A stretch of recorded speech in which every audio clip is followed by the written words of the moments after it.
Darkness falls, and the night is filled with flickering lanterns, shadows of costumes, and laughter echoing in the streets.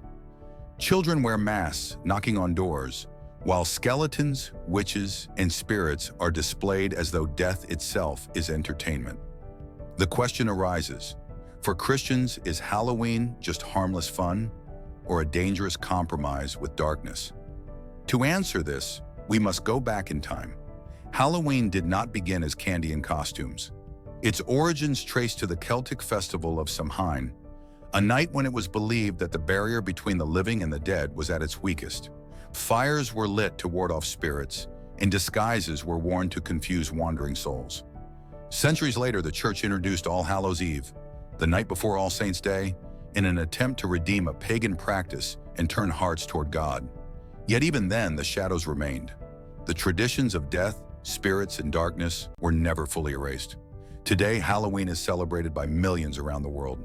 For many, it is playful and innocent. Costumes of superheroes, candy for children, parties filled with laughter. On the surface, it seems harmless, even joyful. But beneath the mask lies a deeper question. What is the spirit behind it? Do we celebrate light, or do we flirt with darkness? The Bible is clear about the unseen realm. Ephesians tells us that our battle is not against flesh and blood, but against the spiritual forces of evil. 1 Thessalonians warns us to abstain from every form of evil, and yet Halloween often glorifies the very things Scripture warns us against: death, witchcraft, spirits, fear, and mockery of the grave. For some, it becomes an open door to fascination with the occult. For others, it is a desensitization, where evil is made entertainment. Can a follower of Christ truly unite the holy with the unholy?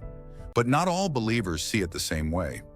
Some Christians reject Halloween completely, believing that even dressing up for fun compromises their witness.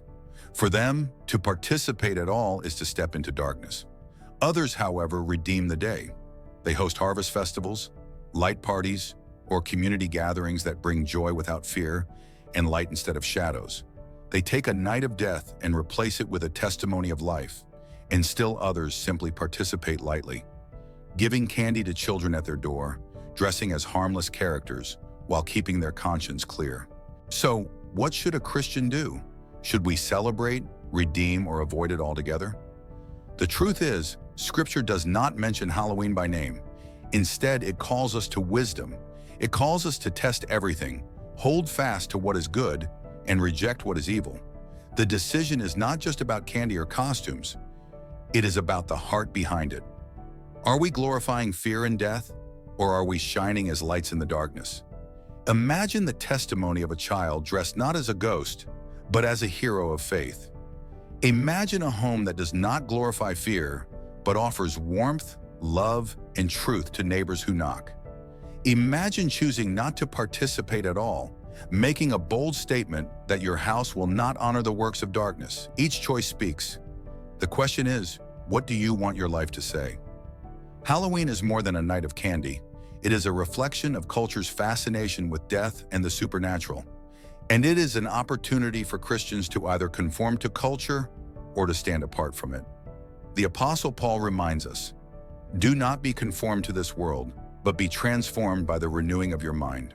The choice is not about tradition alone. It is about identity. Do we belong to the world, or do we belong to Christ? Every believer must weigh this for themselves. Some will say, "It's just fun, don't take it so seriously." But others will remember that Scripture calls us a holy people, set apart.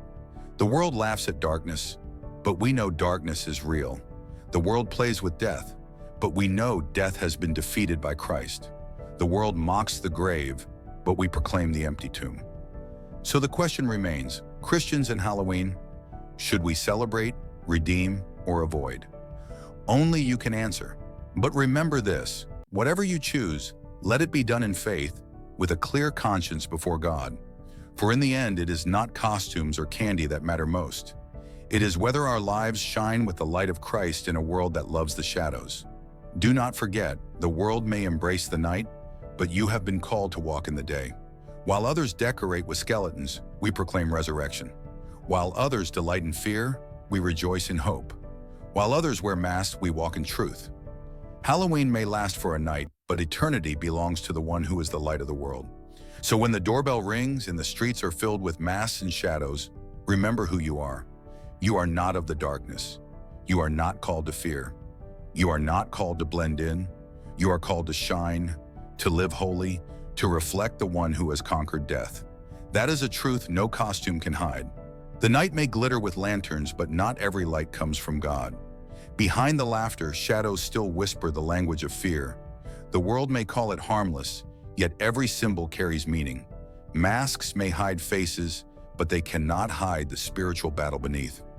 Darkness does not always come roaring. Sometimes it comes disguised as fun. A compromise with shadows today can dim the light of tomorrow. What seems like play for the world may be poison for the soul. In the end, Halloween is not just about what we do, it is about what we glorify. Light and darkness cannot walk together. One must always give way. The question is not just can we celebrate? It is, should we?